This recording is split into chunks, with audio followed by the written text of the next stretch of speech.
Hello मेरे shining stars. तो आज हम कर रहे हैं हिंदी पाठ्य पुस्तक कक्षा 8 Manasvi by Galaxy publication magic mind series, अध्याय 11 ताना रीरी।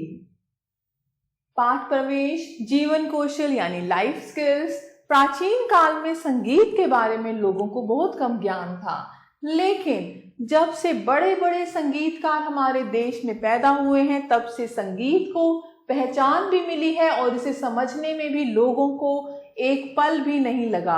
संगीत ज्यादातर लड़कियां ही सीखती हैं। बादशाह अकबर के दरबार में तानसेन नामक संगीत ने एक राग का आविष्कार करके संगीत में 4 चांद लगा दिए। आइए पाठ को पढ़कर उस राग के विषय में जाने जिसके आगे ताना रीरी लगाकर गाया जाता है। बादशाह अकबर का दरबार लगा हुआ था। अपने 9 रत्नों के बीच बैठे बादशाह ऐसे लग रहे थे जैसे तारों के बीच में चंद्रमा। तानसेन गा रहे थे, साजिंदे संगत कर रहे थे यानी साज बजाने वाले लोग संगीत का रस पान कर रहे थे। जैसे ही गाना समाप्त हुआ सब दरबारी वाह वाह कर उठे।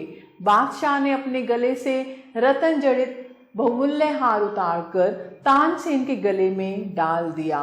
वे दरबारियों को संबोधित करके कहने लगे, इस समय तानसेन से बढ़कर गाने वाला दूसरा कोई गवैया इस संसार में नहीं है। आज हम इसे संगीत सम्राट की पदवी इनायत करते हैं यानी प्रदान करते हैं। यह सुनकर तानसेन से ईर्ष्या करने वाले यानी जलने वाले गवैया मन ही मन जल भुनकर राख हो गए। एक मुंह लगे गवैये ने बादशाह के निकट जाकर अर्ज किया, हजूर आप बिल्कुल बजा फरमाते हैं, लेकिन हम गाने वाले तो उन्हें संगीत सम्राट तभी मानेंगे जब वे दीपक राग गाकर दिए जला देंगे। आप उनसे दीपक राग गाने की फरमाइश कीजिए। बादशाह ने तानसेन को पास बुलाया और दीपक राग गाने का आदेश दिया। तानसेन खामोश ही रहे। जब बादशाह ने दोबारा फरमाइश की तो तानसेन ने कहा, हजूर का नमक खाता हूँ, इनकार तो नहीं कर सकता। हाँ, अर्ज कर सकता हूँ कि कोई दूसरा राग सुन लीजिए। कहिए दरबारी गाऊं, कहे तो मालकोश गाऊं, बहार, बसंत, एक से एक अच्छे राग हैं। लेकिन बादशाह अपनी जिद पर अड़ गए। कहने लगे, नहीं, हम तो आज दीपक राग ही सुनेंगे। तानसेन ने फिर अर्ज किया, आलमपना दीपक राग आम फहम राग नहीं है यानी कोई आम राग नहीं है। यह अग्नि प्रकृति का अबूझ वर्जित राग है। यह सही है कि इस राग को गाने से दीपक जल उठते हैं, लेकिन यह राग तभी गाया जाता है जब कोई जोड़ का गायक मेघ मल्हार गाए, अन्यथा इस राग को गाने में जान का जोखिम है। बादशाह ने कहा, तानसेन हम यह कमाल आज जरूर देखेंगे कि दीपक राग से दिए जलते हैं या नहीं। हमारा दरबारी गायक बख्शू जोड़ का मेघ मल्हार गाएगा। तानसेन ने बहुत आनाकानी की यानी मना किया, पर राजा जोगी जल इनकी उल्टी रीत। बादशाह अपनी जिद पर अड़ गए यानी जितने भी राजा हैं, जोगी हैं, ये एक चीज पर जब अड़ जाते हैं तो अड़ ही जाते हैं। लाचार होकर तानसेन को दीपक राग गाना पड़ा। दरबार तथा महल में खिड़कियों और दरवाजों पर पर्दे लटकाकर अंधेरा कर दिया गया। दीपक तेल से भरकर चारों ओर रखवा दिए गए। साजिंदों ने साज मिलाए। तानसेन तानपुरे पर दीपक राग गाने बैठे। पहले उन्होंने राग का आलाप किया, फिर स्थाई और अंतरा गाया। दिया जलाओ जगमग जगमग, दिया जलाओ जगमग जगमग। जैसे जैसे राग का स्वरूप स्पष्ट होता गया वैसे वैसे आसपास के वातावरण में परिवर्तन यानी बदलने लगा। बादशाह और दरबारियों को पसीना आने लगा। सुराहियों में रखा पानी खोलने लगा। एक एक करके सारे दीपक जगमगाने लगे। ऐसा लगता था जैसे दीप मालिका के दिए जल रहे हों। यह चमत्कार देखकर बादशाह और दरबारी आश्चर्यचकित रह गए। सबने संगीत सम्राट तानसेन की साधना की मुक्त कंठ से प्रशंसा की, यानी बहुत ज्यादा प्रशंसा की। लेकिन यह क्या, जैसे ही गाना समाप्त हुआ तानसेन पानी पानी करते हुए बेहोश होकर गिर पड़े। उनका तन बदन झुलस गया, शरीर में फफोले हो गए। दरबारी गायक बख्शू ने मेघ मल्हार राग गाया, पर यह राग उसे सिद्ध नहीं था, इसीलिए उसका कोई असर तानसेन पर नहीं हुआ। क्योंकि दीपक राग से अग्नि प्रज्वलित हुई, अग्नि से गर्मी, आग, और उसके लिए मेघ मल्हार राग चाहिए था जो बारिश कर सके। लेकिन मेघ मल्हार राग अच्छे से नहीं गाया गया तो बारिश नहीं हुई। तानसेन की यह हालत देखकर बादशाह अकबर भी घबरा गए। उन्होंने अपने शाही हकीमों को बुलाया, पर किसी की हिकमत कामयाब नहीं हुई। उनकी हालत बद से बदतर होती चली गई। अंत में उन्हीं के गुरु भाई ने बादशाह अकबर को सलाह दी कि राग का कुप्रभाव दवा से नहीं ठीक होता है। उन्होंने यह भी कहा कि गुजरात में एक ऐसे गायक है जिन्हें मेघ मल्हार राग सिद्ध है, वे गाकर दीपक राग के कुप्रभाव को ठीक कर सकते हैं। इसीलिए यह बेहतर होगा कि तानसेन को उपचार के लिए गुजरात ले जाया जाए। बादशाह ने तानसेन के जाने का फौरन बंदोबस्त कर दिया। बीमार तानसेन जैसे तैसे गुजरात पहुंचे। वहां पहुंचकर उन्हें पता चला कि संगीत आचार्य पर्वत मेहता गुजरात के वडनगर में निवास करते हैं। वे बड़े नामी मृदंग वादक हैं। उनकी 2 पुत्रियां हैं, बड़ी का नाम ताना और छोटी का नाम रीरी। दोनों गायन, वादन और नृत्य संगीत के तीनों अंगों में प्रवीण हैं। तानसेन उनके द्वार पर पहुंचे। जैसे ही संगीताचार्य पर्वत मेहता और उनकी कन्याओं ने तानसेन को देखा तो वे जान गए कि हो ना हो यह कोई दीपक राग से पीड़ित गायक है। तन पर फफोले, पानी पानी की रट, झुलसा हुआ शरीर। ताना रीरी ने अपने बाबा से कहा, बाबा सांजिंदो को तुरंत बुलाइए, पखावज मिलाइए, देर मत कीजिए, नहीं तो इस बेचारे के प्राण पखेरु उड़ जाएंगे। इस आगंतुक की दुर्दशा हमसे नहीं देखी जाती। हम मेघ मल्हार गाकर इनके तन की तपन बुझाएंगी।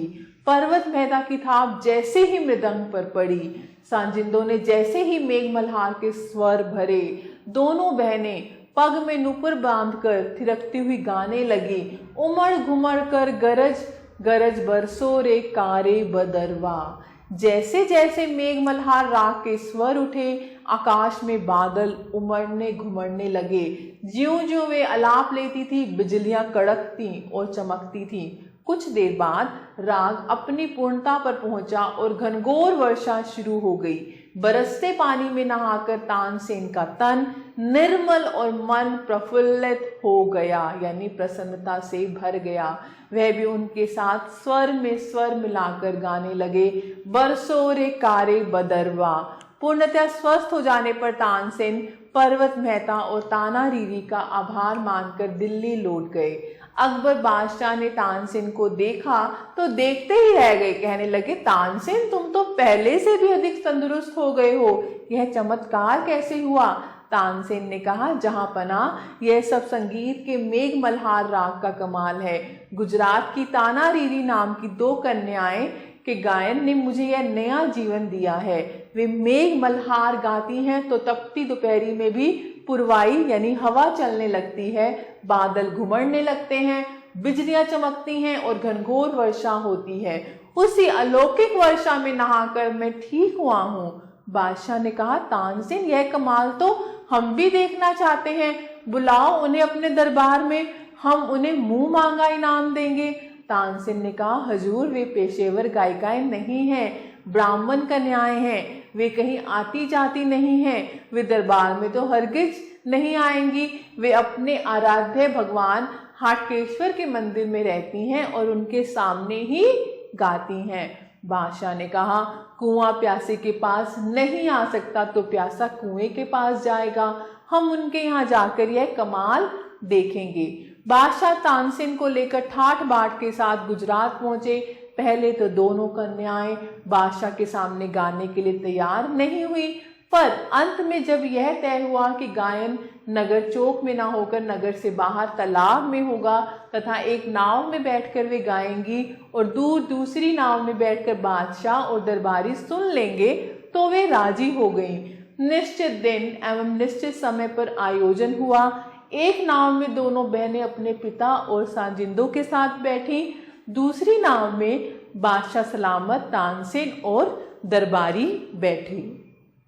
मध्याह्न का सूर्य तप रहा था, यानी दोपहर का, लेकिन जैसे ही दोनों बहनों ने स्वर भरे, क्षितिज से घटाएं उठी, बादलों से आकाश आच्छादित हो गया और घनघोर वर्षा होने लगी।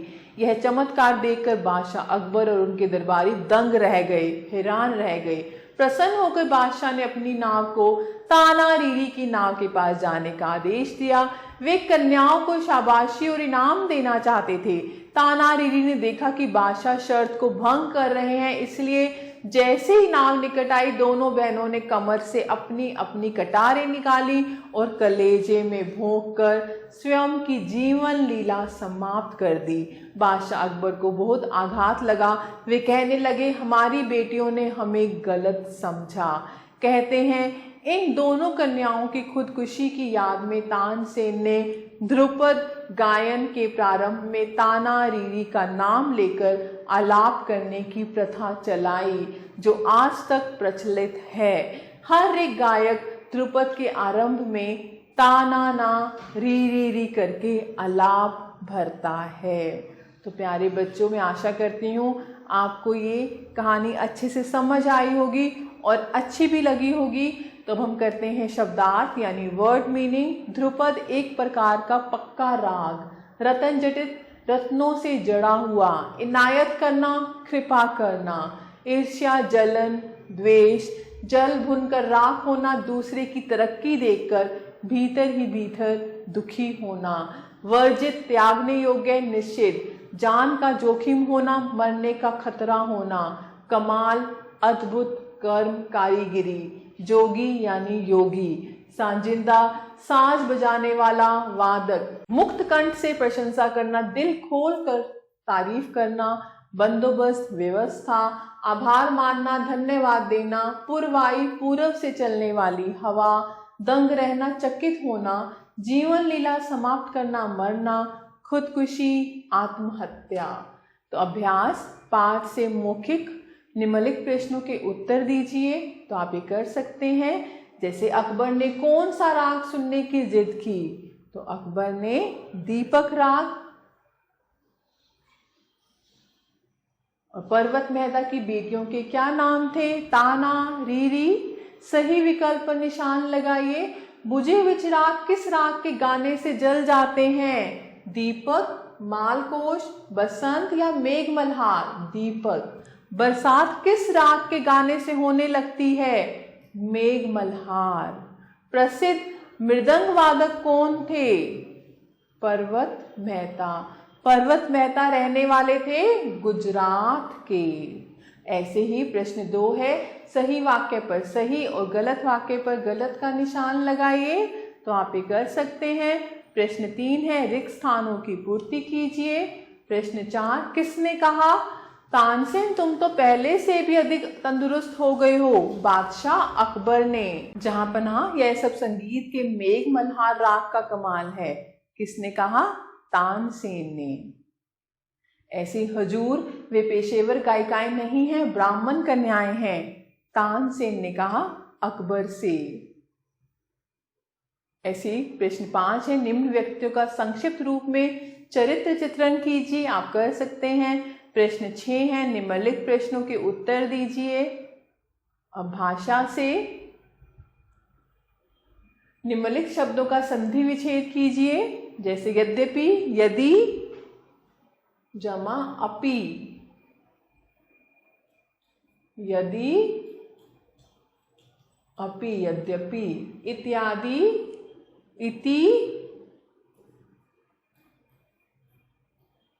जमा आदि, इत्यादि। ऐसे प्रश्न 2 है, निम्नलिखित वाक्यों में प्रयुक्त क्रिया विशेषण शब्द रेखांकित कर उनका भेद लिखिए। प्रश्न 3 है, निम्नलिखित वाक्यों की क्रियाएं अकर्मक हैं या सकर्मक, ये लिखना है तो आप ये कर सकते हैं। सोच विचार, बादशाह अकबर के दरबार में 9 रत्न थे, उनके क्या क्या नाम थे पता करके लिखिए। और ऐसे ही गतिविधि है, भारतीय एवं पाश्चात्य संगीत के विषय में जानकारी प्राप्त कीजिए। तो मैं आशा करती हूँ प्यारे बच्चों आपको अध्याय अच्छे से समझ आया होगा। आप सभी बच्चों का तहे दिल से धन्यवाद। हमेशा खुश रहें और स्वस्थ रहें।